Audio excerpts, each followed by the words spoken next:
Hello and Yeah. welcome to another episode of the O3C podcast, coming to you from O3C Games.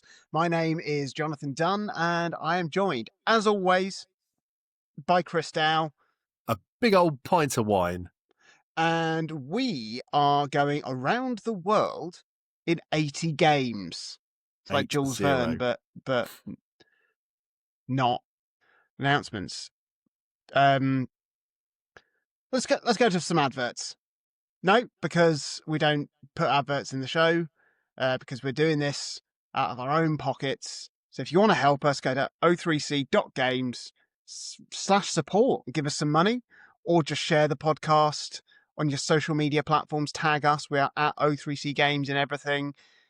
That'll help. We're back, Chris. We're back. We're back, baby. This is our last Around the World in 80 Games stop before of 2025. Yes, it is. Yeah, so we're going to have the next episode will be our end of year special coming to you on the 1st of January 2026. I can't wait. It's been an absolutely stonking year, and it's not done yet. It's absolutely not done. Certainly not in terms of time, and also not in terms of the games that are coming out. No, that's true. That's true. Yeah, we're going to Portugal, but we're doing that in a bit because let's find out. Have we played any other potential Game of the Year candidates already, Chris? Yes, but it's not the first game I'm going to tell you about today. Oh, okay. So we've got some good ones coming up. I've actually played a lot of contemporary releases. You know, it's rare for me to kind of have like a full slate of essentially new games though? This first one is certainly listing in that direction. So excellent. So you're slightly on brand. Yeah. Do you remember Cruising Blast? Oh, that's a brilliant game. I love Cruising Blast. I still play Cruising Blast. When I got my Switch 2, it was one of the first games I put in to see if it was even crispier. And it was. I loved it. And if I ever see an arcade cabinet for Cruising Blast out in the wild, I always chuck a couple of quid in to properly kind of experience Cruising Blast. Genuinely looked into the cost of buying one of those cabinets at one point. About $9,000. It's not that bad. It's not that bad. You know, given what it does, you know, you can probably the amount of lights on that thing, like it's I could have saved the £20 I spent on a nightlight for Nora and just got that. Yeah, £8,980. Well spent. Definitely. But it is tax deductible. Easy. That's another 20% skimmed.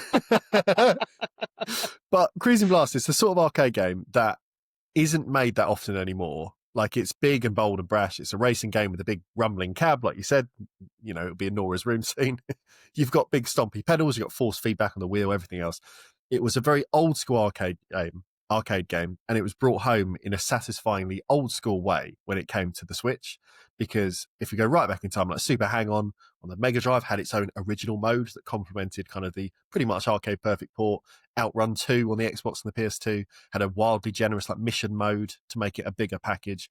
And as Nintendo owned the cruising license, when it came to the Switch, it got a nicely rounded package too. It had more vehicles, unlockables, collectibles, track variations, you know, lots to do. It was a nice game. It was really dumb, but it was good dumb. And recently, out of nowhere, a few months back, I caught a trailer for Fast and Furious Arcade Edition. And within a few seconds, it became abundantly clear that this was a racing game just built on the Cruising Blast engine by the same team.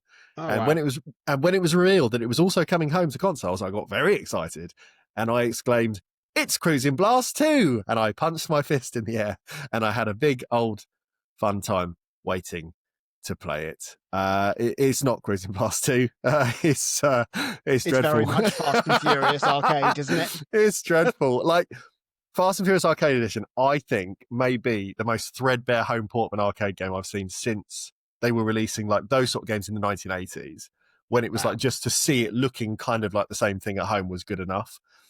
There's 6 point-to-point tracks in the game, and there are 9 cars, and there are no unlockables. More than Sega Rally. but this is it. Like, you get, if you beat every track in one session, you get an extreme difficulty. But that doesn't even stick when you exit to the menu. So it's not even like, at least I can get better at extreme now. Like, it's just in session. You can also get a Furious version of each car if you beat every track with the same vehicle. But again, the only difference is instead of starting with 3 boosts, Now you start with 10. But other than that, it's the same vehicle and it looks the same and nothing changes. Dreadful. So outside of the dearth of content, it also handles much worse than Cruising Blast, despite having the same engine. Wheelies and spins are inconsistent. It used to just be double tap the button and it did it every time on Cruising Blast. Not so here. I'd say 1 in 4. Like really, really bad. It performs worse than Cruising Blast, even on the Switch 2, because it's now capped at 30 frames per second, where, its 4-bay ran at a pretty much locked 60, even before we had the added grunt of the new machine.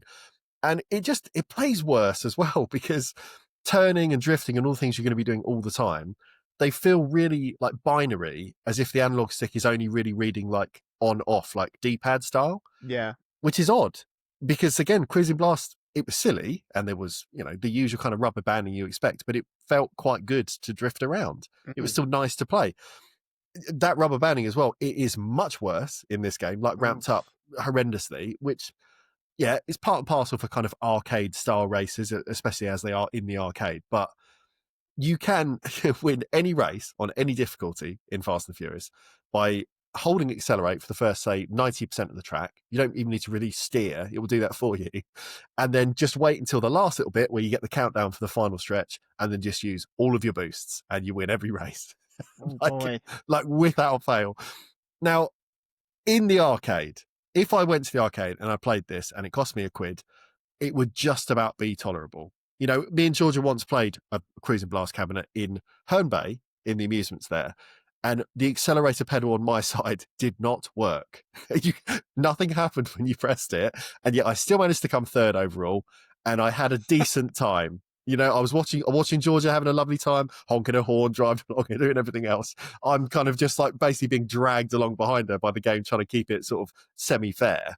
But for a couple of £, I still had a nice time. I was having an enjoyably silly time playing a stupid kind of spectacle racer. We were done in 2 minutes, fine. But the relationship is totally different when you bring that stuff home, especially in the 2020s, because you can buy so many games now for pennies that will entertain you for hundreds of hours. And even if you want something big and, all about the spectacle, there are plenty of easy to pick up kind of flash, bang, bang sort of experiences that you can still get for significantly less than the entry price to Fast and Furious Arcade Edition. Like something like Mario Kart is obviously the poster child for big, silly knockabout family racer that has all the punch and wow and pizzazz, but still has depth. But, even Cruising Blast, it had some of that. It was a stupid game, but it still appealed because I played it for 20 odd hours on the Switch. I think I had a lovely time. This port though is just so lazy to the point it feels genuinely insulting. Like the bones absolutely picked clean if there was ever any meat on them to begin with. Like it really is atrocious. And me, I can often find enjoyment in bad games. So I hope everyone listening knows it really means something when I say that this is a underlined bad game. Wow. I always try and meet games where they are as much as possible, but this is one of the first this year that I'd go out of the way to just say is a real stinker, like really like upsettingly poor for its kind of like pedigree. So yeah, I wasn't expecting to play this and be like game of the year. Like it was never going to be that, but I was at least expecting to play it for a few hours and be like, I'm having a nice time. I've come home from work and I've done a few races and I'm having a nice time. I've unlocked a I've shark. come home from work and I've been slapped in the face. Yeah, it was like I'm driving a T-Rex down the track or whatever was in Cruising Blast. Whereas here is like, it's the same car again, and the same track again, and that's it. Like, don't give them your money. Don't give me your money. I did. Don't be like me. I mean, it's your monthly reminder not to play games like Chris does. Yeah. I mean, have you played an actually good game? I assume you have. I only play good games. Be like Jonathan. There we go. Hyrule Warriors, Age of Imprisonment. I totally forgot this didn't even come out. Yeah. I'm off the boil. I'm playing modern games, but unfortunately they are Fast and Furious Arcade Edition. So the Hyrule Warriors series has been a fascinating thing to behold because like the first game felt like a real anomaly when it was launched, just a ridiculous mashup of two franchises with the 1 versus 1,000 gameplay of the Hyrule Warriors games and the presentation of the Zelda games. It worked really well, as there is just an horrendous amount of content to be dredged up from the Zelda franchise and presented in this way, which led to several pieces of DLC, including stuff on the honestly miraculous 3DS version, Hyrule Warriors Legends. And then it all came together in Hyrule Warriors Definitive Edition on the Switch, boasting about literally 400 hours of content. There was this loose, incredibly tenuous story holding some of the game together with all the integrity of the flimsy official Zelda timeline, but you weren't really there for the story. You were there for the great Zelda feels and the great Warriors gameplay. It very much felt like a one and done type of affair, because this one Hyrule Warriors game captured so much of the Zelda series. It was a real love letter, to Zelda, and a really good spin-off title.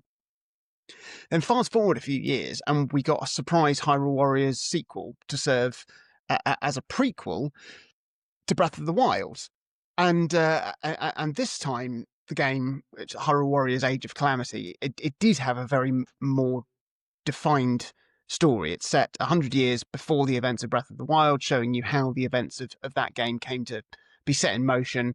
The presentation of this game was absolutely top draw. It looked exactly like Breath of the Wild in screenshots.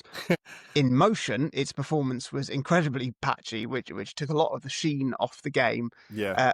As you might recall, I replayed it recently on Switch 2 with its invisible upgrade, the added grunt of the Switch 2. It made it a bit more palatable, but now we've got the third Hyrule Warriors game, Age of Imprisonment, on Switch 2, serving as a prequel to Tears of the Kingdom, and filling in the story 1,000 years before the start of Tears of the Kingdom, and filling in a few blanks, and it's timey-wimey stuff. Yeah. It's certainly, from a technical perspective, this feels like the fully realized vision of this setup. From a narrative perspective, I don't care about the I don't care about a lot of things, but I don't really care about the integrity of the Zelda time. Let's get this straight. I do not acknowledge the Zelda timeline as something that is worth my time or attention or anything. I don't care really if something's canon or breaking canon or any of that rubbish, to be honest. I'm fine with stories taking liberties with certain aspects if it means that they're telling a good story in and of itself. But the trouble you'll always have with prequels is that you know where it's going.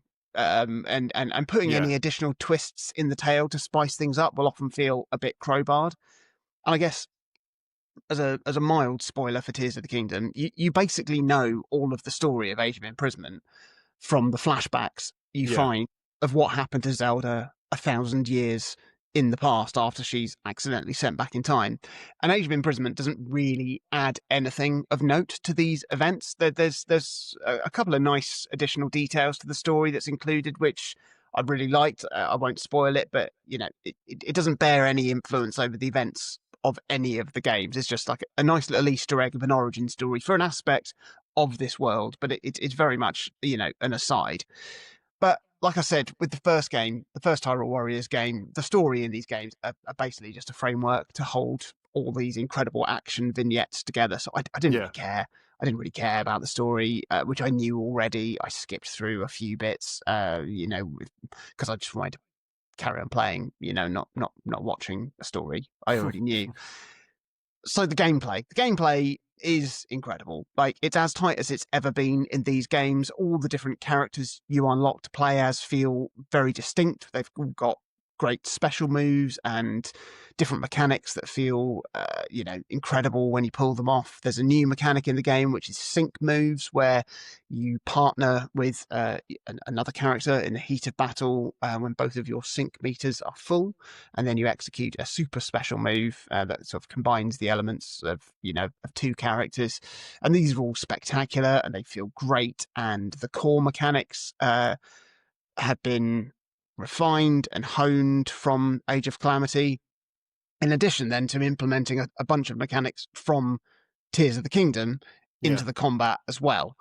Now, the mechanics don't translate quite as neatly as they did in Age of Calamity from Breath of the Wild, because those core abilities that you get in Breath of the Wild, things like bombs, magnesis, whatever the freezing power was called, those are, Freezesis. I think, cryosis, possibly, Maybe. maybe something like that. Things like that are they're quite specific. It's like, okay, I know what will happen if I throw a bomb. Whereas the mechanics in Tears of the Kingdom were insanely deep and complex. It's not like in the middle of a battle with 1,000 enemies, you can start gluing enemies together to make a bridge. That you could then ride into the sky and reverse time to make it explode across the entire land. But fusing items to weapons, which was such a big thing in Tears of the Kingdom, which then changes the properties and the stats of the base weapon, that's woven in quite nicely here in Age of Imprisonment. It's not, certainly in the playthrough I did, it wasn't massively essential to use that mechanic because the game is quite easy. Like I played through it on normal. There's an easy mode, but I played through it on normal.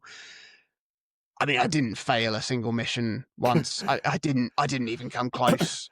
You can ramp up the difficulty to go to very hard if you want, and I imagine that like the minutiae of some of those like fusing mechanics, that I didn't get into, would become much more important to give you the edge in a tough battle. There's other things like Ultra Hand and auto build stuff from Tears of the Kingdom. They're woven in, but they're basically just animations in normal attack combos. So you don't do anything. It's just sort of there and thrown into the mix. But it gives you a way to sort of relive that flavor, of Tears of the Kingdom. So it all still feels of that game. Yeah. Something they did in Age of Calamity, which was brilliant, was you got to play some of the missions as the divine beasts, which were these huge, incredible engines of war that served as like the main dungeons in Breath of the Wild. And you get to see them in action in Age of Calamity. You get to pilot them, blowing chunks out of the landscape in amongst, the wider battles. And it was a nice sort of change of pace for the missions. And Age of Imprisonment has got a similar sort of thing where you pilot a mysterious construct. I'll leave that as ambiguous to not spoil anything. But you pilot this mysterious construct through the air in what are essentially on-rails dogfight shoot-'em-up missions. And they're really, really fun. It's not a genre that I'm particularly well versed in. I've played a Panzer Dragoon game. But I've played, what's that game you like? Res, yeah. That your previous favourite game ever. Said with such disdain. I know. What was that? What was that toy you had? That, that Game Boy. That's one of those little toys.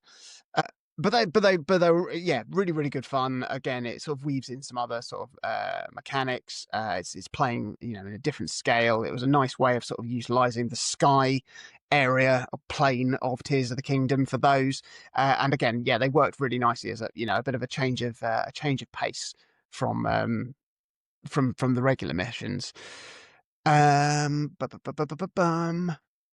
again, it's a nice way of framing a series of events in a Zelda game that you couldn't do in the base game. So like the way that you pilot the divine beasts in Age of Calamity, you couldn't just stop in the middle of the quiet and the isolation of Breath of the Wild to be like, I'm going to charge through everything and blow everything up. It just wouldn't work, and you wouldn't have these big massive fights and dog fights flying through the air and shoot 'em up things, so it's nice to kind of have a more tangible way of understanding that side of the story in those games in an interactive way. But there's plenty of side missions and additional quests and checklists to work your way through for each of the characters in the game. And this game has had like an additional level of refinement and streamlining applied to it than Age of Calamity already did, making it like really straightforward to see, what you can do, what you need to do to unlock the next thing, see what you've missed, and what you still need to check off. And even though the end game to 100% everything, it got a little bit grindy, it was still fun. And I think I managed to go through, tick everything off in about 40 hours, maybe. Yeah. It's a lot more palatable than the 400 hours of the original, and it was a bit slicker than the slightly bloated Age of Calamity. They've already released some free new missions and new content. I'm not going to dive in for that because I think I'm probably done with it. And Is there a it was season pass for this one? not yet. They haven't announced anything. They obviously they did that for Age of Calamity, and I didn't play that either. Like yeah, these are very much just tick boxy kind of games, and Yeah. I feel like I've done that, and I can put it down and forget about it. I think it's it's a really great way of utilizing the Warriors sort of setup in these last two games. But like, there's something so incredible about that first Hyrule Warriors game. The fact that it is just so stupidly vast, it is just so stupidly stupid, and there's just so much in there. I think I spoke about it then, that there's like a bug in it that allows you to play it on Switch 2 in essentially docked mode from the Switch 1 version. So it actually looks and runs quite nicely, but it would be nice to get like an official Switch 2 upgrade for that, which I don't know if we'll get. I mean, I remember saying before the Switch came out that I wanted a Hyrule Warriors Definitive Edition on the Switch, and you said it would never happen. It seemed ridiculous. And then it did. So That's who like knows a week later. Yeah, exactly. But it's great. It's a really, really great thing. I'd love it. I'd love it if they did some more mashups of Warriors, games with Nintendo franchises, because they've done like Fire Emblem now, which I isn't a series that I'm into, so I haven't got an interest in that. But like, I think Jeremy on the Discord has literally just finished it at the point of recording and has said, "I want to see Xenoblade Warriors next." I do too. That would work really well, because they could do essentially just a huge story mashup of everything, couldn't they? The full cast of, I know there's that DLC that kind of links a lot of the stories together that I haven't played at all, but there's a whole selection of characters there, right for the pluck-in. It'd be perfect. Easy. But before that, I want a Switch 2 upgrade for Xenoblade Chronicles 3. Yeah. Please. That'd be nice. Nice. There'll be some anniversary at some point, I reckon, when all the Xenoblade games are going to get some big boost. I think it'd be a really easy thing to do. About the port for Xenoblade Chronicles X. They're waiting for like 10 years. They're waiting for the 10th anniversary of the Switch release to give us the Switch 2 upgrade that we know is already in the game. They're going to wait for the 10th anniversary of.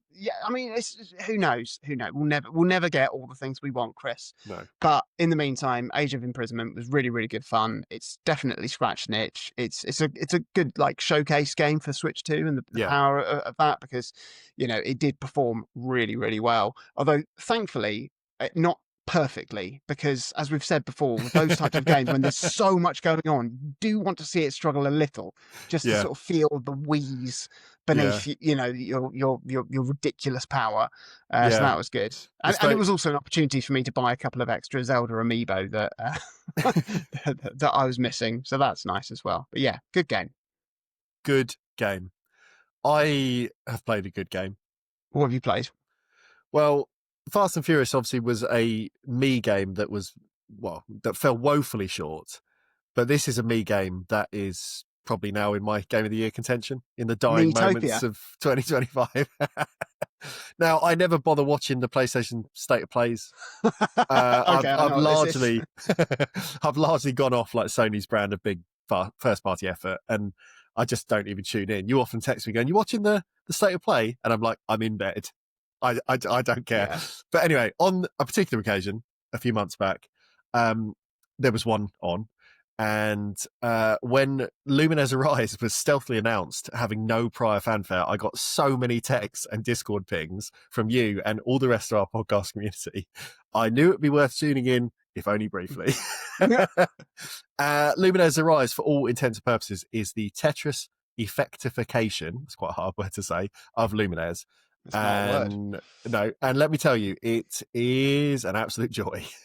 Now, my short review is that as soon as I beat its journey mode, that's kind of the campaign sort of thing for the first time, I immediately started Googling best prices for PSVR 2 headsets. Yeah. Like, it is an outstanding treatment of an outstanding puzzle game. Easily, without question, the most visually arresting and orally stimulating block dropping game of all time. I don't think Yeah. there's any contender. There is a lot more I want to say about the whole thing, which kind of better contextualizes where the game sits for me, though. And it inevitably comes back to Tetris because everything does. Every game does. Every Yeah. game does. Like, I brought Not it even up every so many game. times. Everything. It kind of does in my brain. It does. Like, Tetris Effect remains my unbeaten video games bow. It really, really is that good. Making Tetris shiny and exciting may have been its elevator pitch, but the whole package, like a series of stages that subtly, and sometimes not so subtly, but explored like human connection through the idea that Tetris is its own almost ubiquitous universal language. It just does something to my brain that, as you know, sometimes makes me quiver with emotion almost thinking about it. Like, if you want a real heady 1-2 punch, set aside an afternoon to watch through all of the documentary stuff in Tetris Forever, and then immediately throw on a VR headset and play through all of Tetris Effect front to back. And I guarantee you'll come out a changed person with a renewed love for the world and everyone around you. But Lumines Arise, for all its visual flourishes, it's not that. It's not Tetris Effect. And there are moments through its campaign that did make me sort of tingle a little bit, get the goosebumps when you're playing certain bits. And there are other moments where like a vocal line will play at just the right moment in a combo to hit like an epidural. Like, it really, really just shoot you up. But there's nothing in the game like the opening stage of Tetris Effect, like punching you in the face with "I'm yours forever." Like, there's nothing like that. And the midpoint in Tetris Effect that has the stage drawing connections between like the spiritual desert pilgrimage before it lifts upwards to the sky to acknowledge humans being able to conquer adversity by traveling to the moon. Like, none of that. It's not got anything that rivals the final revelatory stage as well in Tetris Effect that has you chaining zone mode triggers back to back to back to back to like a truly dizzying climax of sound and light. I genuinely believe Tetris Effect is a once in a lifetime thing. I can't see something else working as well as that. And when I was at university making kind of weirdo art for other weirdos and spending all of my time connecting disparate thises to disparate that's and just trying to figure things out, my tutors would sometimes say in sort of critiques, how was I planning to refine an idea or the presentation of what I made? And my answer every time was like, well, I won't be doing that. It's pointless because I had the thought, I expressed it, and now I'm moving on. And I kind of feel like Tetris Effect sort of did that. Like, whereas for me, I felt there was no value proposition in going back to the same feeling just with a few nips and tucks. I feel like Tetris Effect basically says with its whole chest, this is the idea, and this is how we're presenting it, and that's your lot. And Lumines, for trying to do something similar, it just doesn't quite reach the same height. Like, the issue with all these games, you might not love every stage or track on the soundtrack from Tetris Effect, but it expressed its feeling just so sincerely that Lumines in this new package, despite being like a 10 out of 10 game for me, it's still a team failing to capture the same height of emotional resonance because it's attempting to present something similar, but without the key ingredient of the mechanical rule set that's as known and recognizable as Mickey Mouse's face. Like, that's why Tetris Effect works. Whereas you can show someone Lumines and they go, is that Tetris? And you go, no, it's a different block game. And then they watch for a while and go, what are you doing? Like, what are you trying to match? How many, what shapes? They're all squares. And it's like, there isn't Candy Crush. yeah. And because it doesn't have that, it's like Tetris works because everyone knows Tetris. And that, the message was there. It was just the things fit so nicely. But if you take all the kind of emotional side of it out of the way, is Lumines Arise a good puzzle game? Yeah, it's one of the best I've ever played. It's a great puzzle game. I love the core of Lumines. I've talked about it on the show before. This is the best Lumines has ever felt. The music is great. The art direction, like I said, if you just take it for spectacle, is exceptional. Like, genuinely exceptional. It always feels tight and crisp and considered in its scoring and its moment-to-moment kind of push and pull. Like, I cannot fault anything that Lumines Arise is trying to do. other than the fact that it's not Tetris. You know, and this is one of those rare times where I go against what we normally argue, to play the game that's in front of you, not to try and think about what you want Yeah. it to be. But in this case, the makeup and core is so intrinsically linked to something that already exists. It's the same team taking the same idea, but just transplanting it into something a little bit different, that I can't separate it enough to say, right, this for what it is this, that for what it was is that. And that it's just too similar. I wonder, like Lumines Supernova, which was the Vita version, it was the first game in this kind of soft series to have like a journey style mode that carried like a consistent thematic through line. And in that, it was exploring the history of dance and electronic music through its subgenres. That was kind of the setup of Supernova. And I wonder if Arise would have been more successful if it tried to forge its own story and explored its own message, while still perhaps kind of complementing what Tetris Effect does, but tried to speak to like a different part of the human condition. So, you know, you've got this 2-color setup of Lumines blocks. Maybe that's our relationship with the technological world. Or you could lean into kind of the black and white, sort of like the balance of the yin and the yang, to explore our predilection for mysticism or spiritualism as the human race. Like there's different things there, and there are definitely options. Is it? But there's so many options here. And quite literally, my only criticism for Arise is that it plays too safe with some of the same visual metaphors of Effect. Because you've got like sea creatures coming back and birds and flight and travel and journeying and all the kind of stuff that we've seen with more punch. You know, it looks better, but it doesn't have the same wow because we've had it in a form factor that made just a little bit more sense. And I can't stress enough that to play, this is still one of the very best puzzle games that's ever been made. You know, refining the Lumines formula with the new zone style burst mode that works kind of like you do in Tetris Effect, where you just chain and chain and chain to make a bigger and bigger kind of combo. It allows you to make these humongous color blocks, and it feels really good, and everything about it is fun. And I keep coming back to it every single night, and it will absolutely rank as one of my favorites of the year that I played for a long, long time. But despite being, like I said, a 10 out of 10 game, as I tried to emphasize earlier, it's just not the 10 out of 10 experience that it could have been if it did something different, or if it was Tetris. You know, Lumines Arise, I think, maybe the best game example I can think of for the kind of hoisted by their own petard phrase, because in aping their own formula too closely, even with this kind of ostensibly different core, the end result has been hindered just slightly by existing success. Is essentially like it could never reach the same height. There was no way. It's the Fast and Furious arcade version to Cruise and Blast of Tetris Effect, isn't it? Yeah. Lumines Arise isn't so much the Tetris effectification of Lumines. It's the Fast and Furious arcade edition implication of Cruise and Blast.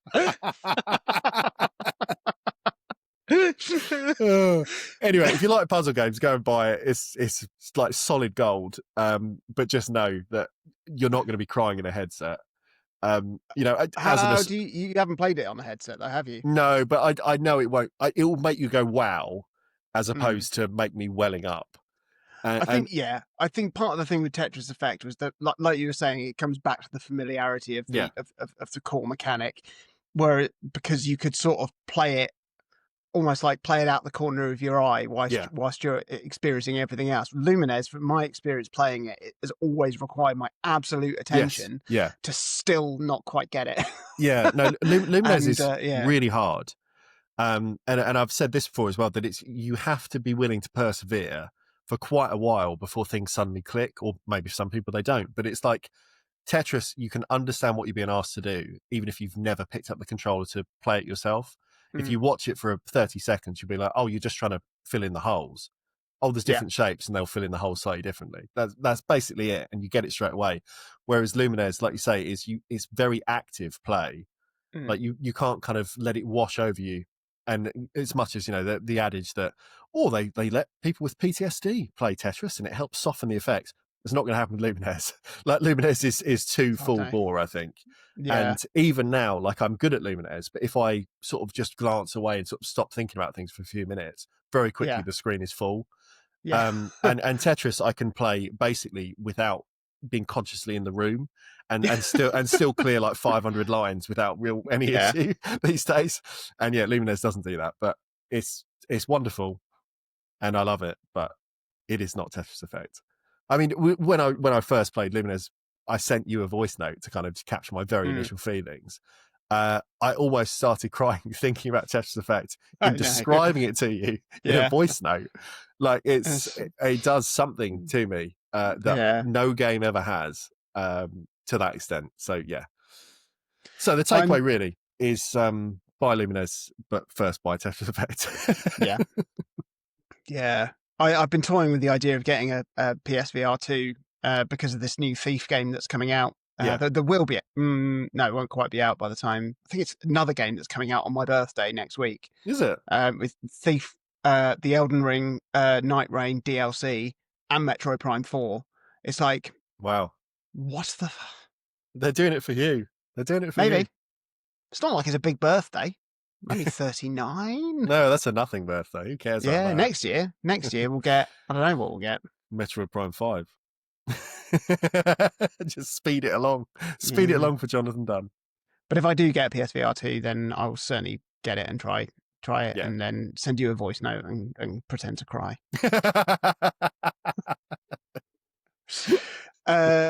So given that, Lumines didn't quite allow you to get as cerebral as you usually would do, I've been thinking quite a lot about time recently, probably wasting a lot of it contemplating it, to be honest.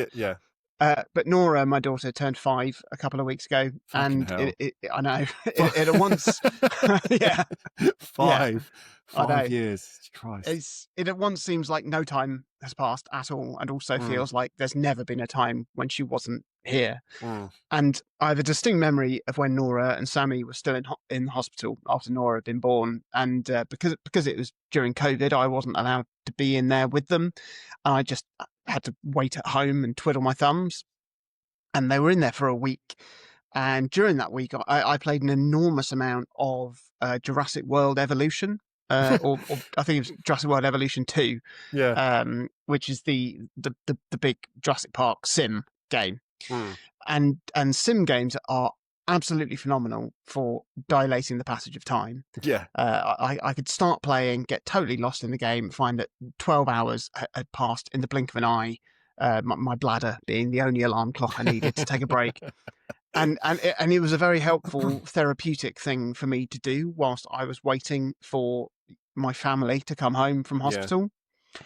And I mean, fast forward 5 years, and I feel that I absolutely don't have the time to lose in a sim game because I've got loads of work to do. I've got lots of things that need doing around the house and as a parent. And because I've become more and more fixated on not letting time pass me by unnoticed and unappreciated, the quicker it seems to be flying by. But certainly with the seasonal change, the nights drawing in, I could just so happily cocoon myself and go into a state of semi-hibernation and play 2 Point Museum 24/7 for the next 4 months until, like a snowdrop, my pale white head would poke out of a grubby hole to see if it was springtime. Like a little mole. Like a little mole. And somehow I've managed to find time to play this game for about 30 hours. I mean, so 2 Point Museum was a game that it was definitely on my radar when it came out earlier this year, even though I hadn't actually got around to playing the 2 predecessors, which was 2 Point Hospital and 2 Point Campus, even though I think I'd bought both of them. I'd certainly started 2 Point Campus, but I never had the time / space / I don't know, seasonal excuse to properly dive in. And I mean, if you haven't seen these games, I mean, if you're a similar age to ourselves, 2 Point Hospital was basically a revival of Theme Hospital, which was the medical spin-off from Theme Park by Bullfrog back in the 90s. It was a very silly, fun, deep and daft hospital sim, and no one had really captured that vibe for a long time. And I think, like, 2 Point Studios, are they formed from, like, some ex-Bullfrog people? I think so. I think it's because 2 Point Hospital was very much, like you said, the spiritual follow-on to Theme Hospital. And I'm pretty sure ex-Bullfrog had founded the studio, I think. Yeah. I mean, it's certainly it's knowing. Like, there's Yeah. loads of sort of nods and allusions to Theme Hospital in it. It's not a rip off. Is very much a spiritual sequel, to Theme Hospital, rather than somebody trying to capitalize on it. Um, and it came about at a time, just the right time, to inject a shot of nostalgia into the sim gaming landscape. And then 2 Point Campus followed a few years after, which sees you take over the management of a university campus. And now we have 2 Point Museum, where you get to adopt the role of curator extraordinaire and construct the many museums of your wildest dreams. And it is absolutely glorious. Yeah. There's something about building a museum that obviously gives me immediate Animal Crossing vibes. Yeah. Which this cozy sort of feeling that just works at this time of year. And I saw that there was a Switch 2 port of 2 Point Museum, and I wanted to try it out. It was quite disappointing, to be honest. Yeah. The performance was very shaky, even in the early stages of the game. So I dread to think how it would handle things when my museum started to get, exponentially busier. Big. And also controlling a sim game on controller, or a handheld, is always a bit fiddly. Like, I tried playing Jurassic World Evolution on my Steam Deck, when I couldn't sit at my computer, and it was just annoying. Even with like the trackpads that made it infinitely better. It's a mouse and keyboard game. Like, these games really are, and it's also shocking that the Switch 2 version of 2 Point Museum doesn't even have a mouse mode for the Joy-Cons, which it seems like a no-brainer, really but as I think you might have suggested, that it's probably a symptom of Nintendo's stingy dev kit distribution backfiring, because the game is clearly not optimized for Switch 2. It's not. Yeah, I'm sure I wonder with a lot of games like that, if they were already developing a Switch port, if it was a case of, should we just click the switch that says make it a Switch 2 one then, and just up the resolution, and then without any additional work is kind of left it in not an ideal state. I think that's basically it. I mean, it may well be patched at some point, and some performance issues will be smoothed out. But yeah, I could tell that I was going to love this game, but I wasn't going to enjoy it on the Switch 2. So I traded my copy in. I bought it on Steam. All of the 2 Point games have Mac support, so I could play it on my Mac Studio, sitting in my office, and I do, and I haven't looked back. Now, I remember playing the original theme park on the Saturn, and struggling to comprehend all of the management aspects that I needed to properly play that game. There were cheat codes easily available to give you infinite money to just build whatever you want, and that was fun. Then I remember playing Theme Park World on the PC then a few years on, and I mean, probably a combination of slightly streamlined mechanics and just a more mature brain. Being an adult. Being an adult. Well, no, I wasn't even an adult. I was being a teen. I wasn't a teen. A teen. I got the hang of that game then just a bit more easily. I had a great time with it, and it's always my anxiety with these types of games is that they'll become stressful rather than satisfying, because it's a fine line trying to keep all the plates spinning and containing the chaos, whilst also making sure that everything's lined up neatly and nicely and in a good order with matching wallpaper. And I'm thrilled that 2 Point Museum has just got this balance really, really right. There have been times when I've wanted to expand a bit of my museum, which would mean a big shift in where lots of things are. You just pause the game, do that stuff, and then unpause the game. A lot of the aesthetic stuff doesn't even cost money, like changing the wallpaper and the flooring, or building like partitions and doors and things like that. You don't have to even worry about spending money and then realizing that you don't like the wallpaper. You can just fanny about with it to your heart's content without it affecting your progress or your gameplay. They clearly understand that making things look nice is a huge part of the appeal of these games, and it's quite remarkable how stress-free it feels when things are all going a bit wrong, and like one of your museum experts has gone missing on an expedition, and one has come back traipsing cheese through the museum whilst a gang of mole people are planning to rob you, whilst you've also got a school visiting and a ghost has escaped and is scaring the guests.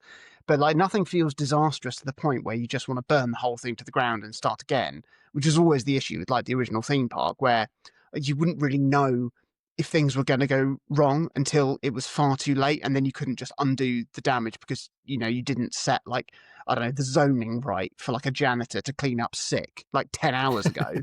And now everyone's throwing up and flying off roller coasters, and you may as well just quit and start again. Bin the Like lot. 2 Point Museum just lets you play and have a wonderful time, like understanding that the joy is in the processes, and there is an unbelievable amount of things to do in this game. If I'd have known just how much there was, I might not have started it. So it's been kind of fun just seeing things expand in different directions and seeing like just all that time of mine in the future just Gone. up and vanish like a fart in the wind. Like, you start by building a classic prehistory museum, sending out experts to excavate dig sites to hopefully come back with fossils and other interesting things that you can then display in your museum. Exhibits all generate a certain amount of buzz, which dictates how engaged your visitors are and how much time they'll spend in the museum, and then how much cash they may chuck into a donation stand on their way out. You can augment the buzz of exhibits and basically everything by putting decoration around them, by fulfilling certain conditions, like certain exhibits needing to be in proximity to certain decorations or certain other exhibits. And then they'll get like a bonus, so you're always shuffling things around to try and get like the best overall buzz and maximize things. Then I'm building a staff room, a training room to train my various staff members with different abilities and different perks. I'm building a workshop to devise new interactive exhibits and new tools to send out on expeditions. I'm building an analysis room where I can deconstruct duplicate exhibits to increase my knowledge of them and earn extra things. I'm building a gift shop, a cafeteria, a camera room, a marketing department. I'm setting up security stations, patrolling guards and camera systems. Then I add a botany expert to my team of prehistory experts as they start coming back with interesting plant life from the expeditions. And then those plant exhibitions have certain temperature and humidity specifications that need to be met. And so I'm installing heaters and freezers and misters to regulate that. And then I'm buying extra land and expanding the museum and investing in another helipad just to send out more expeditions at one time. And I'm just thinking, this is wonderful. I'm working to find I'm working to find better quality versions of all my exhibits. I'm trying to fulfill the increasingly complex criteria to go on the more advanced expeditions to ensure my team just come back at all, and with like missing pieces for my collections. I could just happily do this forever. No more games. And then you unlock your second museum, and it's an aquarium. So you're now managing wildlife. You're building tanks to house all manner of different fish and water life, making sure the conditions of the water are correct and they've got the right elements of their natural habitat replicated in their enclosures. You're using the workshop to develop new types of fishing nets to retrieve more fish at one time on expeditions.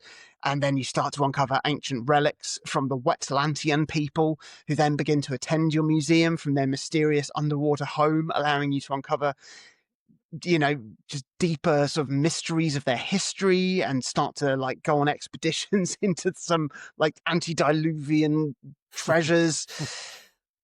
And then that's not enough. Next up, a space museum built around the location of a UFO crash site. It's built up on high platforms sitting above the tree line in a forest. And now you're arming your space experts with astronautical training to venture beyond our solar system to explore distant worlds of cheese monsters, monkey aliens, froggy weirdos, trying to uncover the riddles of this giant monolith that your museum is structured around, and analyzing these space anomalies that are appearing from like wormholes like all around your site, working out how they interact with each other and what they all mean.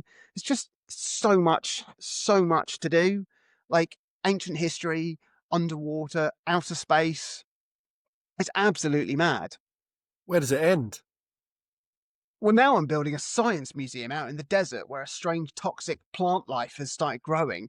And I'm now sending miners on expeditions underground with drills and other equipment to delve into this like potential ecological disaster. And then you start to send people off on expeditions to get certain crafting materials. And then you go to find blueprints, and then you can start crafting new exhibits and refining them and then I'm building more tools so that you can dig deeper and build further things. Oh, then I got a haunted hotel, and then I could build a museum around a haunted hotel to house all manner of supernatural exhibits, including I say alive ghosts, but as living ghosts.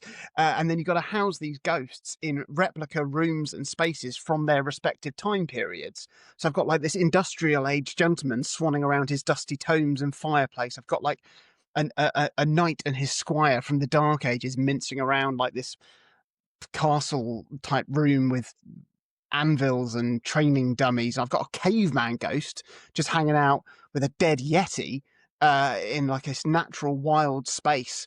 And now you have to then manage these ghosts' sense of immersion in their respective spaces so they don't get freaked out that they're in a museum and they don't escape and cause widespread panic. And then this is in addition to making sure that like my crew don't come back cursed or swallowed up in a hellhole on their expeditions. So I'm using my workshop now to craft anti-hex devices. And like the great thing is that you don't have to manage like all of these museums concurrently. You're not madly jumping between museums trying to keep all the mini plates spinning on the big plates.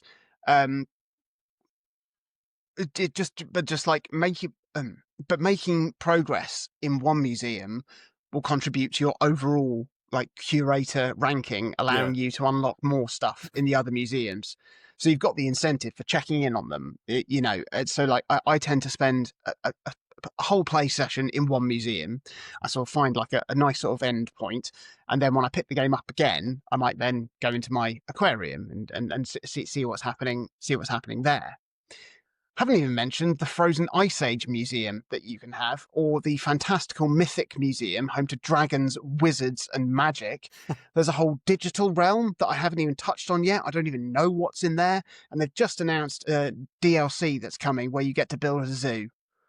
Oh, just a zoo, just a small zoo. Just a zoo. I cannot believe how much stuff is in this game. Like, I can start to see how Georgia has put 10,000 hours into The Sims. Like I could see myself losing hundreds, if not thousands, of hours into this game. Like I'm very, very glad that I'm playing it on PC, on Mac, as I actually am. Having the speed and dexterity to control the game the way that I really need. That it makes this game a joy rather than a frustration. Like there's inevitable, fiddly moments with these things where you're trying to place something accurately with all the guests milling around. But like, it's just pure heaven. Like I love just being able to focus on the museum's aesthetic or make progress in this thing or crafting this thing or just looking at this.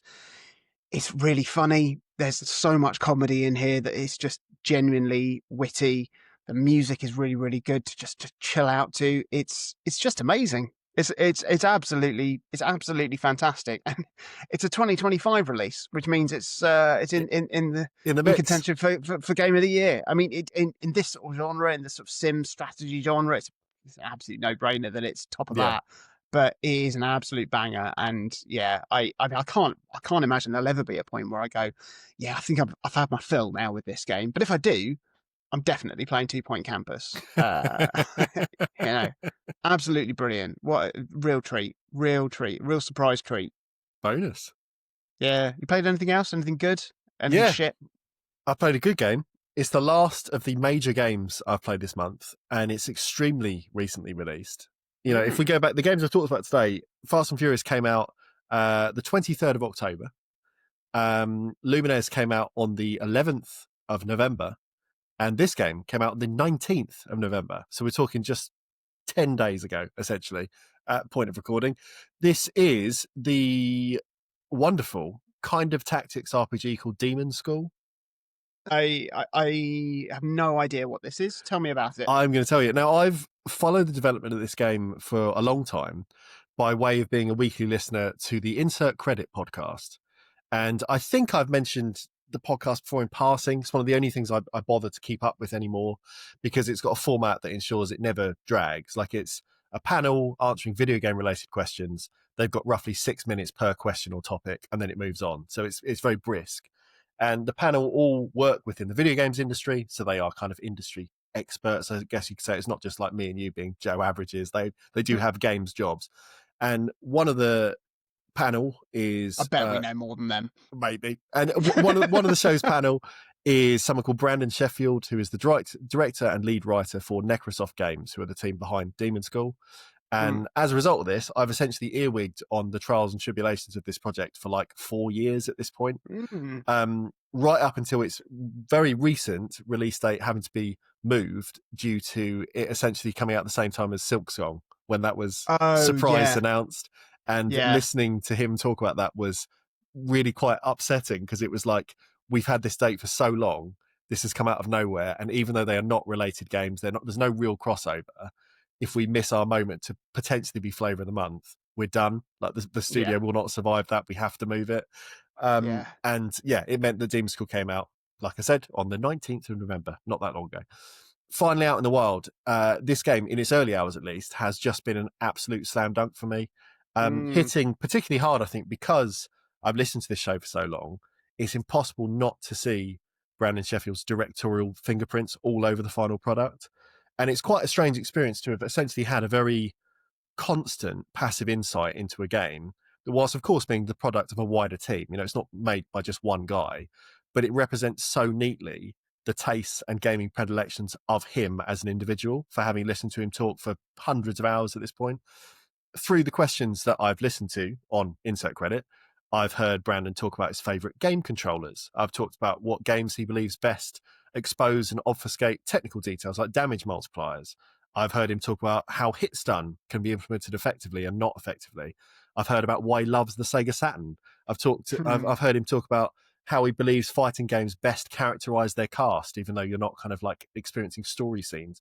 And having all this sort of knowledge about every aspect of someone's taste and design philosophy has made playing Demonschool feel similar to when I'd go and watch like a friend's band as a teenager, knowing that, I knew all of their influences. I knew their past projects, what they'd done before. I knew the other kind of wider media they were into and kind of inspired by. And it's been really humbling, because it again highlights, as I said a few times in the show, games are always products of people. And when you feel a bit closer to the person that's making them, it really does change your relationship with the product at the end of it as well. The game setup has you as a new university student called Faye, traveling to a strange island for school, for university, as it were, inspired by a series of writings that had been passed down through her family that appear to suggest an imminent demonic uprising, and driven by the belief that the island may host its own demonic activity. Faye hops aboard a ship, and with the help of a crew of other students that she enlists, looks to unravel the mysteries of the world. That's kind of your story setup. The game bounces between phases of soft single-screen exploration, with you controlling Faye in small like isometric scenes. It's got more extended visual novel style dialogue in between bits as well. It's got kind of soft relationship management, a bit like a Persona game. And then it's got these really intense puzzle box tactics battles. And the battles are the real star of the show. Although I assume it has also been inspired by games like Final Fantasy Tactics or Disgaea or Tactics Ogre or anything like that, it keeps things much more compact. So the battles always take place across a smaller grid, fits on one screen. You don't have to scroll anywhere or anything like that. The characters you use as well remain a fixed level throughout your playthrough. There's no leveling up of the character. So their numbers, like hit points, they're always very small. Your buffs and debuffs are like single digits. And the USP comes from the way that battles are then split between planning and execution. So you've got like a huge amount of control over what is going on to essentially always have the perfect plan before you send it into execution. So in planning, you move your characters around. You've got a shared pool of action points between up to 4 characters you're controlling. And the attacks and movements all start quite cheap. So it might just cost a single point to move or attack for the first time. If you want to use that character again in the same phase of play, it costs 2 points, again, 3 points, etc., etc. So you've got to think about how do you get the most out of every turn. And the trick becomes how best to kind of utilize each party member to complete any objectives you might be working towards, just squeezing as much juice as possible from the orange of the planning phase kind of thing, before then pressing go and watching everyone jump into action in real time, which is acted out with these kind of brilliantly telegraphed little moves in a smooth sequence. It's just really, really good. It's like setting up the classic Rube Goldberg machine and then watching the interactions play out like a domino run. No, I didn't even write this. The reason I love it, it's like Grindstone. You're essentially like you're building your path through a stage, but kind of with much more more overlapping characters and stuff to do. But the reason I think that I love it so much, that's just clicked that moment. Grindstone, every single move, it was like, I can get one more. I reckon I can get one. There's got to be a way I can get one more. And playing Demon School, I play the battles in the same way. It's like, well, I've taken out 4 enemies. Could I have had 5? Is there a way I could kind of move it around? Can I do something different? They're just really addictive. And although it's not required, every battle is ranked, so you can have up to kind of 3 stars or 3 badges in this game. If you keep everyone alive and you dispatch a set number of enemies by a set turn, you get the full 3 badges. With those, you can kind of eventually learn new moves or alter your character builds a little bit. If you lose a character or if you exceed the turn goal, you start to lose your rank. And there is no punishment here at all. Like, you could cruise through and just do every battle bare minimum, doesn't matter. But I've played it for about 7 hours now. I have not allowed myself to get anything other than full marks at any time because it's like, I get to the end of a battle, it says, oh yeah, 2 stars kind of thing. And I'm like, yeah, but I know I could have had 3. I could have had 3, and it was fun to try and work out how I could get 3. So I'll just do it again. And it's making everything take way longer than it should. But it's all in pursuit of fun. You know, if this was in real time or traditionally turn-based, I would not be bothering. And I've mentioned a few times when I've tried to play like a kind of like a strategy RPG, I start, and as soon as the battlefield gets bigger and I've got more stuff to manage, I just lose sight of what's going on. I can't balance all that in my head. But here, because you essentially can see exactly what's going to happen before you execute it, you have so much influence over the whole field. I can't help but try and play them all perfectly. It's incredibly fun to get right. And when you kind of suddenly think, oh, but if I had used that character there, that would shift that enemy to there, and then I could go through 2 instead of 1 with that character. It's like, it just falls together really, really nicely. The game has some of the most superb art and music direction I've seen and heard as well. Like, it looks like it's running on a souped up Sega Saturn. You can really feel that influence there because it's got this beautiful mix of really nice pixel art and then blocky polygons. And the character art then in conversations is bold and expressive. The general UI and menu design is all like really excellent, really snappy, really visually kind of arresting and exciting. And it's just a spectacular looking game. The music as well, an hour into play, I was already Googling vinyl release when. Like, it doesn't have one on the cards, but I'm sure it will because it's that sort of release. And the music works similarly to games like Banjo-Kazooie, or if you go back to Monkey Island 2, if you want the real progenitor, where instruments will layer or phase in and out depending on what's happening. So as you're doing your planning and then execution, it's the same song, but it, like, you know, swells and pulls back when you're fighting to when you're planning. Just really, really nice. You know, essentially just shifting dynamically. Does the same thing as well when you're moving from location to location on the world map. It's again the same song, but with just subtle variations when you're in an outside place or inside a classroom or whatever. And it all just runs seamlessly. Really, really nice. Doesn't skip a beat. The writing as well is really good. It probably won't work for everyone. It's like kind of knowingly goofy, but I've really enjoyed the gradual characterization of each party member. The kind of the wider NPC flavor text as well is really nice. Like, as your days progress, you can endlessly revisit the locations, these kind of single screen little spaces, and you pick up side quests or do mini games, further plot progression, that kind of thing. But every single time you'll find crowds of kind of NPCs in the background that will always have a little bit of new dialogue. And it's often just throwaway stuff. So it's like kind of Pokemon's infamous, hi, I like shorts, kid. It's often like that kind of level, but it gives the world a lot of flavor because it's not just the same line. You kind of start to see even these nobody characters have a little bit of their own personality, because even if they're just a silly archetype that's like, oh, I love dogs, so every time I'll say something about a dog, you want to know what they're going to say about a dog each time. You'll see sometimes like, honestly, that's the only person I'd ever want to talk to. Yeah. And sometimes it might be a bit bigger. You'll see like a student in the school kind of clearly forming a crush on another one of the NPCs and it building kind of scene to scene. Or you'll see kind of other people either like unhappy about their jobs, and then the next scene it's like they're thinking about quitting, and the next scene they're doing something. It's just little bits that further these little micro stories. Now, I appreciate not everyone is going to come to a game like this with this almost parasocial appreciation like I have done. It definitely changes something. But I really do believe that the highs... Was parasocial a working title for Demon School? It could have been. But I really do believe that the highs of Demon School would have hit for me regardless, even if I didn't know who was behind it, because it just plays to my taste incredibly well. Like, I made Georgia stop playing The Sims the other day when she was sat next to me to admire the Playdate style sort of pixel dithering that we used on a screen transition. And I was just pointing out, saying like, look how good it looks. Look how well they've considered just that edge of a border. It's just such a visually nice thing to see. I sent her a what video. did she say? She was like, yes. Enter me right now.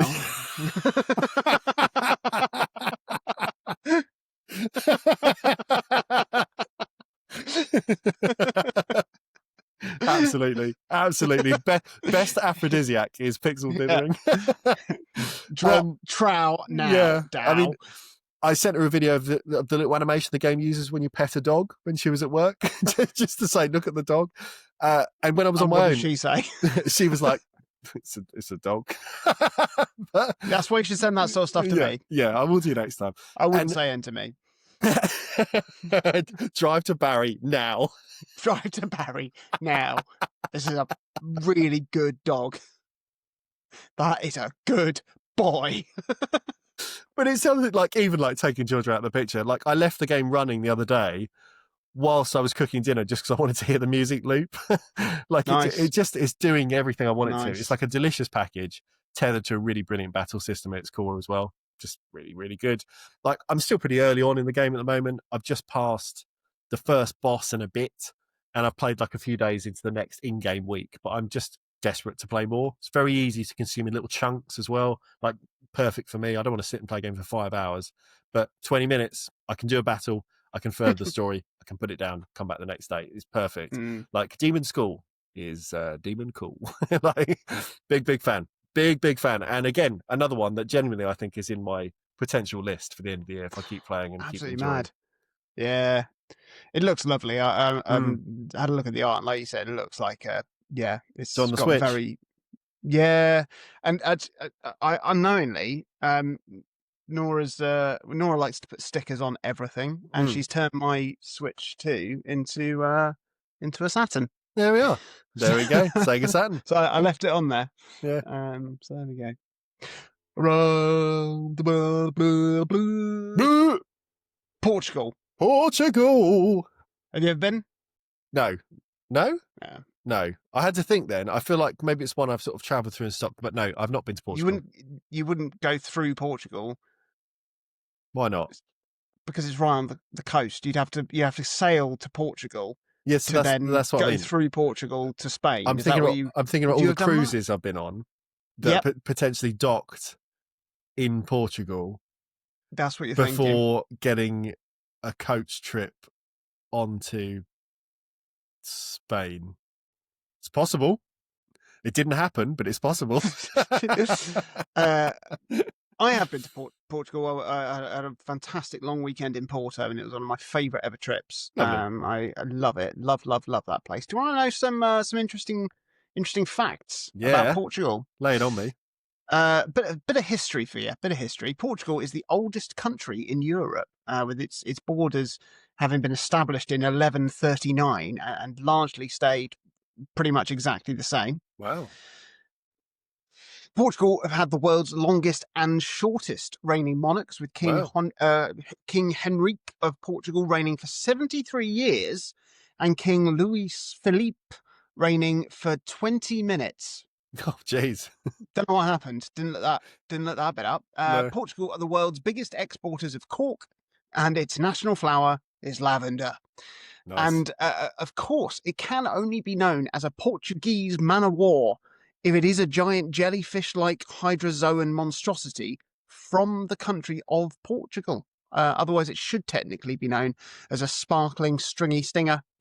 I hate jellyfish. Technically not a jellyfish. It's a hydrozoan. But it's up there. But I took... It was like we had a big storm down here a few months back, and I took Pip for a walk on the beach, and there were literally thousands of jellyfish on the beach, and it was not nice. No, not nice. No, I'm not fearful of jellyfish, but it's like they freak me out. I don't like seeing them. Yeah, I don't like seeing them. Yeah, and I don't like that you can see through them. No, it's I've been to aquariums before where they're all in like a nice lit tank, and it's very pretty to watch them bob You're around thinking in the of water. Animal Crossing again. I mean, it's very similar. I went to an aquarium in Canada, and it was really beautiful. They had like a full scale wall, and it was on kind of like a constant current where they would sort of ebb and flow through this tank. all lit with this kind of constantly shifting color. And it made me go, oh, what a pretty animal. But in the sea... I could play Tetris in front of that. But in the sea, when you just see the horrible jelly things, and when they wash up, and it's like, I don't want to go near it. Makes me feel really weird. I mean, I think we've properly ping-ponged from America last week in terms of games, where it literally would not have been humanly possible to cover all the games made in America. But Portugal is a different matter. Yeah. Chris, how many games have come out of Portugal? Not very many. Like, Portugal's game industry, not massive. I think my brain probably chose it on purpose to give us a bit of a rest after the USA bonanza last month. But as with all countries which have had less of a global spread of recognisable gaming exports, the challenge, I guess, has been deciding what is worth talking about to contextualise the country and their studios. Like, is it even possible? And it's not been easy. I'll say that. Like, I'll start with Miniclip Portugal. You know, while Miniclip as a company begins in Switzerland, their Lisbon studio, so Miniclip Portugal, very influential, responsible for some of the most recognisable Flash era hits that then naturally migrated to mobile. So of the ones I recognise and have played, Gravity Guy and Fragger were both games I played on the web. Gravity Guy was great. Yeah, and then I had them on my first touchscreen Windows phone. But Miniclip's crown jewel in terms of cultural weight and cut through, I'd say, was 8-Ball Pool, comes from Miniclip Portugal. And kids still play variations of this today. Like, although the code they're interacting with is probably a long way away from the original, between Miniclip and their 8-Ball Pool and Yahoo Pool, that I remember my brother being obsessed with as he was tabbing between his Bebo profile and his iTunes playlist on our home computer. It was a big deal in the early 2000s. So definitely cultural carry through on that. But you can play it in browser. Yeah. Next up is Big Moon Entertainment, who are now restructured and operating as Saber Porto under the Saber Interactive umbrella. They've been one of Portugal's most, or perhaps only, consistently active studios, especially on the technical and porting side. So they have developed some of their own in-house titles, which I may mention later. But beyond their own original projects, they've contributed to ports and handled co-development duties on things like the Switch versions of Call of Cthulhu that you played the other month, but not the Switch version. They did the Switch port of Ghostbusters, the video game. They even did the Switch versions of the Crisis Remastered trilogy. So quite big names that they are responsible for getting it from one place to another. Seed Studios are not a name I had any awareness of before doing this research, but they did give us Under Siege on Sony's PS3. It was a real-time tactics game and still one of the only Portuguese developed console exclusives on any machine ever. Like, I wanted to try this one out because of that, basically, because it has a title, it's got a badge in some way, but I couldn't get it to play nice on my PS3 emulator of choice, and my trusty workhorse PS3 needs a few updates, and I didn't have enough time to do that safely before recording, because rushing through the process and accidentally inviting Sony to brick my machine was not what I fancied over the weekend, so didn't do that. There were other mobile games, other web games, a few shovelware era titles for Wii and DS, but honestly, this might be the slimmest of offerings we've had in terms of notable releases of all the countries we've looked at. Of this very shallow pool, what did you play, and have I heard of it? I played a game called Quest of Dungeons. I mean, that's the most generic title I've ever heard. Yeah. I was really hoping that it would be like an archetype of something. It is. It cost about £1 on mobile. Yeah. It looked like it could be something like Cave Noir. Okay. Like a sort of tile-based, slightly turn-based RPG roguelike, where you navigate your character around a dungeon, beating enemies, getting power-ups, finding coin to spend, and finding the door to the next level. Rinse. Oh my god, I'm so bored thinking about it. Skip to the end. Absolutely. Honestly, it feels like it doesn't exist, but if there was like a roguelike maker game or software, it would be like the default template you get when starting that. That's bad. It's bad. Yeah. I mean, I keep thinking like maybe I missed something in it. So I mean, there's a few different characters you can choose. to play with. Slightly different mechanics. You've got a swordsman. Good. Hits things with a sword. You've got an archer who shoots things with an arrow. You've got a mage. Blast things with a wand. Yeah. Very original. It's like the pacing of this game is so off. Like everything feels so extraordinarily unfulfilling to explore. Like the size of the floors of this dungeon are so big that if you want to fully explore them, which you should do to maximize your strength, you're probably looking at about half an hour per floor. It's pointless. And then you don't really get a sense of how strong you are until you come up against a boss, and then it will either wipe you out immediately or you'll wipe it out immediately. Like I had a run that was well over an hour and I was only on like floor 3 out of I don't know how many. 100,000. I thought I was pretty strong and then got totaled by some big monster and immediately just felt like I'd wasted my time. Yeah. Partly this is down to there's no roguelite elements to like permanently increase the power of your characters for future runs or unlock new mechanics or things that might help you get further next time. I've actually recently been replaying a lot of Binding of Isaac. I just started up a fresh save file. You mad man. Yeah, well, it's just it's my Tetris, you know. Yeah. It's fair enough. Even though it makes me cry.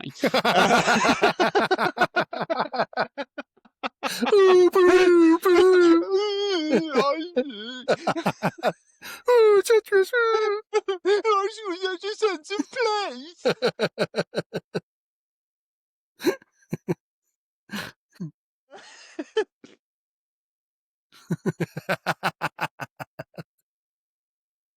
Oh God. And even though like you don't level up your characters really outside of runs in Binding of Isaac, you always tend to unlock something new, whether that's a new character to play as or a new item you might find on a future run or a new type of floor to explore. And like working towards getting like all the completion marks with all the characters means that there's always a reason to dive straight back in for another run. Whereas with Quest of Dungeons, though, like I did maybe 4 runs and just felt increasingly unmotivated to play more the more I played it. Like there's difficulty options, I guess, for some variety, but again, like without having like a concrete way of feeling how strong I was or how far I was getting and no inkling of like what I'd get for beating the game or if that was possible, like there's just no. Oh, it's quite possibly the most boring game I've played in a long time. It's certainly the most boring game I've played this year. It's not like actively bad, but it's just not actively anything. It's not even like satisfying to play to be like a mindless time sink. It's just bland, very dull. And unless I miss something in it, which I mean. Answers on a postcard. Honestly, I mean, not on a postcard, but I'm giving you my address, you scrubs. But like, if I have missed something, let me know. I'll revisit it. But as it is, honestly, when I came to write my notes, I couldn't remember the name of the game. But that's because it's basically called Sword of Shield or Fight of Dungeon. Yeah, Game of Game. It's Rogue of Dungeon. Yeah. Oh, it's Don't bother. I think it's on Switch. I think you've got it probably. Probably. And everything. Probably. I can't imagine it would make it more appealing. Why isn't there a Cave Noir like game on mobile? It should be. On Playdate. There is. Better console. Than what? The rest. all the others. All the others. All the others. Better than all the rest. That's it. It was really hard. What did you play? It was really hard to choose what to play. Because Portugal, like we said, it's not a hotbed of games development. The difference here was that of the limited pool, there also weren't very many standout recognisable titles to say, oh, at least I kind of know that, I'll give it a go. Like most of the countries we've gone to, even like South Africa had made about 10 games and I recognised 7 of them or something like that. So it's like there was enough to go, oh, yeah, I know that game, I'll give it a go. Anyway, for Portugal, the odd name rang a very distant bell. But then, as I've already mentioned, many of them were like mobile web games, which have long since lost to time. So I had to really, really scratch my head to decide what to play. So I thought, okay, Big Moon Entertainment, they are kind of the biggest that Portugal has had. So that's got to be the safest bet. Even then, so many of the potential options were technically games from other countries that they just happened to port, which kind of breaks the rules. So at first I was like, right, I will bend the rules a little bit. I'll start with a game called Alekine's Gun, developed by Californian Maximum Games, but ported by Big Moon. So I was like, right, let's give it a go. I dropped it so quickly when I realized it was essentially just a much less polished and less inviting Hitman.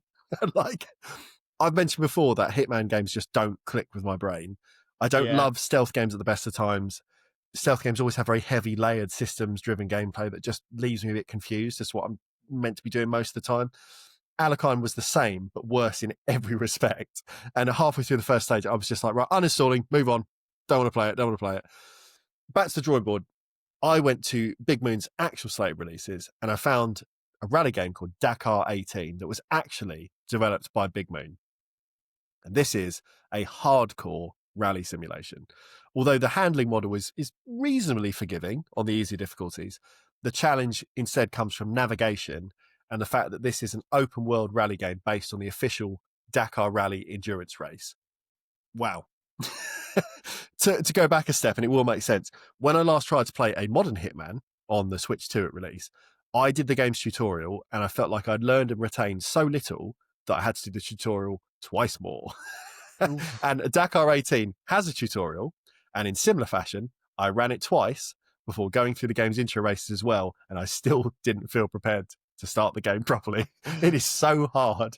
The map in this game is 18,000 square kilometers. And whilst I have not scratched the surface of any of the game's fully open deserts, it is unbelievably easy to get lost, even when the game is trying to hold your hand at the start. Like being a rally game, you're competing against the clock instead of other competitors. You're trying to hit checkpoints rather than going kind of head to head against other cars. You will sometimes see other cars competing, but you're not in kind of synchronous competition. They're just kind of like on the same phase of track doing their own thing. Instead, you're following with the help of a very chatty navigator, a series of route instructions that, no joke, are sometimes as vague as a coordinate bearing and a rough distance across largely featureless sand dunes. And if you turn too late or you set your heading incorrectly, you may never find the checkpoint. You just won't find the checkpoint. Good God. And even playing on rookie difficulty, that gives you like a compass display when you're in fully off-road sections.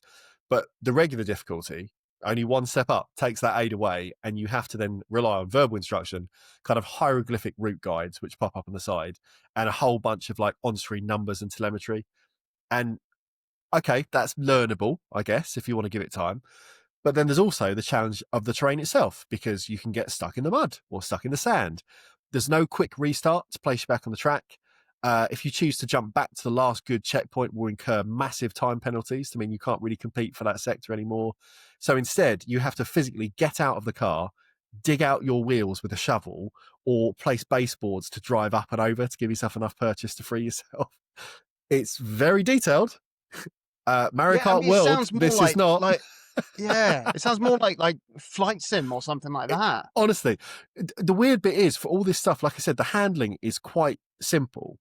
Like, it feels quite knockabout and sort of throwaway. You're drifting around corners, stuff like that. That part's easy. It's just getting around the map is brutal. Like, if you want even more challenge, you can play the game with different vehicle types.